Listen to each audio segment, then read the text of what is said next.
හොඳින් ඉන්න. ආ හොඳින් ඉන්න. හොඳින් ඉන්නවා. හරි ලස්සනයිනේ ඔයාගේ ඇස් දෙක ඔයාගේ ඇහි බැමි ඔයාගේ හිනාව කතා කරද්දී හරි ලස්සනට ඒව රියැක්ට් කරනවනේ. කවුරුත් කියලා නැද්ද ඔයාගේ ඇස් දෙක කතා කරනවා හිනාව හරි අමුතු දේවල් කියනවා කියලා? කියලා තියෙනවා කට්ටිය. කවුද කියලා තියෙන්නේ? කට්ටිය ඉතින් කියලා තියෙනවා. ඔයාට එහෙම කිව්වම මොකද හිතෙන්නේ? ඒ සිතෙන්නේ විශේෂ දෙයක් හිතෙන්නේ නැහැ. හරි. ආඩම්බරෙට. ආඩම්බරයි. හැබැයි ගොඩක් ආඩම්බර වෙන්න එපා. ගෑන් ළමයෙක්ට චුට්ටක් ආඩම්බර වුණාම තමයි හරි ලස්සන. කියන්නකෝ පුංචි කාලේ කොහොමද හැදුනේ? කාත් එක්කද හැදුනේ? මම පුංචි කාලේ හැදුනේ මයි කිරි අම්මයි කිරි අත්තයි එක්ක. ආච්චි සීයයි එක මං කියන්නේ ආච්චි සීයයි කියලා. අම්මයි තාත්තයි මොනවද කරන්නේ? අම්මා තාත්තා මම පුංචි කාලේ නැති වුණා. ඊට පස්සේ අම්මා වෙන විවාහයක් කරගත්තා. ඊට පස්සේ මාව එක්කාවා කිරි අම්මයි කිරි අත්තයි. පුංචි කාලේ ඉඳන්ම ඉතින් හිටියේ කිරි අම්මයි කිරි අත්තයි කියලා තමයි. අම්මෝ තාත්තව මතක් වෙද්දි දුක හිතෙනවද? ඕ ටිකක් දුක හිතෙනවා ඉතින්. ඒ වුණත් කිරි අම්මයි කිරි අත්තයි ඒ දුක නැති කරනවා. ඒ දෙන්න කොහොමත්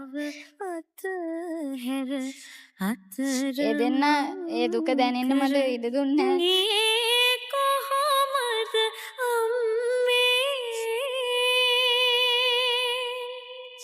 ඒ දෙන්න තමයි ඉතින් පුංචි කාලේ ඉඳන් මගේ අම්මයි තාත්තයි වගේ හිටියේ.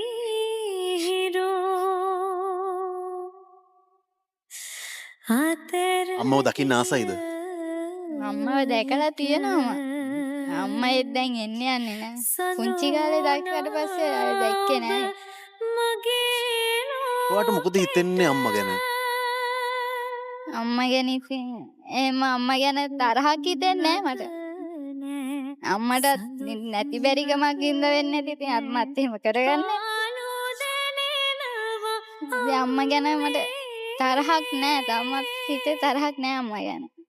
අම්මගේ ජීවිතෙත් එක එක ප්‍රශ්න තියෙන්නේ නැතිනේ පුතේ නේද? කාන්තාවන්ට වැරදෙන්නේ ඔය ලස්සන ඔය සිරියාවන්තකමත් එක්කනේ. එතකොට අම්මගෙත් මොන හරි ප්‍රශ්න තියෙන්නේ නැති එයාටත් කොහොමද හිත හදාගන්නේ නැත්තේ නේද? ඔයා වගේ සුන්දර බොහොම ලස්සන චූටි බෝනික්කි පැටියෙක්ව දාලා යන්න. අම්මට දුක හිතෙන්නේ නැති ඉතින්. කවදා හරි අම්මා අසරණ වෙලා දුව ගාවට ආවොත් මම බලාගන්න. මට පුළුවන් විදියට මං යාව බලාගන්න.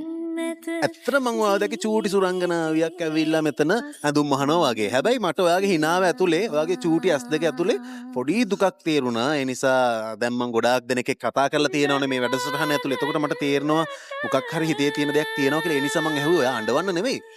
හරිද? ඔය විදිහට hina වෙලාම ඉන්න ඕනේ. හරිද?